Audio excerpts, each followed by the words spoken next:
Hi, AB Bio. We wanted to give you the answers to the free response from that Unit 5 progress check. This is the one that dealt with the Mendelian genetics. It was part of that Mendelian genetics free response that you did on AP Classroom. And so here's that graph. A bunch of you had questions about how to graph this. What are we looking for? So what you needed to do is graph your egg incubation temperature versus the two different crosses. Okay, and the way to do this was to create a line graph. These plus minus values, these represent the standard errors. So this is plus or minus 2 standard errors of the mean. That's what plus minus 2 SEX with that line above it. X with the line above it is the symbol for the mean. Okay, so each of these points then, although these are the same values, they each have different values of error, which indicates that the mean for each one of these could lie within a range of zero point 0.5 plus or minus 0.08. Okay, and so when you set up your graph, the first thing they wanted you to do was plot the points and then put the error bars in. We'll take a look at this whole question in one piece, including answering letter A. Here's that graph for B. And C. One of the things I saw a few people do was they only graphed 24, 32, and 36. They wanted you to graph the entire thing, but they were asking you specifically if there was a significant difference between those crosses at 24, 32, and 36. So although they wanted you to graph everything, they only wanted you to analyze the differences at these three temperatures. So you did need to graph all these temperatures, okay? And then we'll take a look at what the expected answers were for this. So let me switch over to my PowerPoint. This is what your graph would have looked like. If you graphed all the points, you would see that you had, the zeros didn't have anything. And then these are your error bars, okay? And those error bars are showing where your differences are in terms of the range of error for the means, okay? And basically here, these are all the same, and so they're all well within the same mean of each other, so there's no difference here. Some of these values here overlapped as well, and so there was no statistical significance there.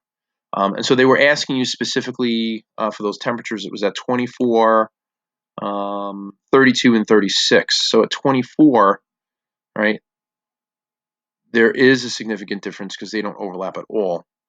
32, yes, there's significance, right? And then at 36, there's no significance. So they have the same value, okay? So they're the same. That was that first part with the graph. And then looking at part A, okay, oh, this is hard to read. It says the response indicates that the lizard with the ZW genotype has only one copy of the gene. So what they were looking for was for you to say that, okay, we only had one copy of the gene, while the lizard with the ZZ genotype had two copies of the gene. Okay, one which could be the dominant one. Okay, and so that was that question for letter A here, which said, if a particular gene is located on the Z chromosome of the species, describe why a lizard with the ZW genotype has a greater probability of expressing the trait than one with a ZZ, because you only have one W and one Z. Therefore, it's more likely to be expressed. And then, excuse me, they wanted you to talk about the significance here. Okay, so you needed to determine whether there was a significance. And there was a difference at 24 and 32, but there was no significance at 36. Okay, and that was the second piece here. There's no overlap of the error bars between the two crosses at 24, so there is a significant difference, okay, in the fraction of the female offspring produced between the different crosses at these temperatures. The data are identical for the two crosses at 36, so there's no significant difference in this temperature. And then they wanted to, in part C, you needed to say that for both crosses, the temperature is determining that all embryos develop as females if they're incubated at 35 or above. Okay. And then for part C2, it says for the ZZM ZWF cross, the genetics determines that half of them are going to come out as female if they're at 24 degrees. Okay. However, when you raise the temperature to 35, that's when it's going to determine the sex. Okay.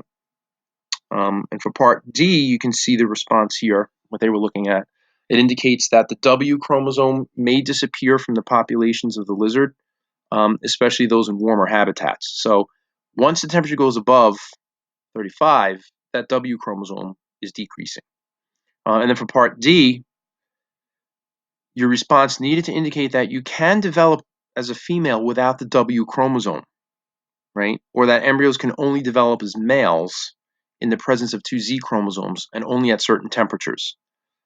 You also indicate that since one Z chromosome is insufficient for male development, it's likely that you need to have a sufficient amount of the Z chromosome encoded in only from 2 copies of the gene, okay? And that happens at a lower temperature. Okay, so I'll let you guys take a look at that for a minute. We'll just leave that up.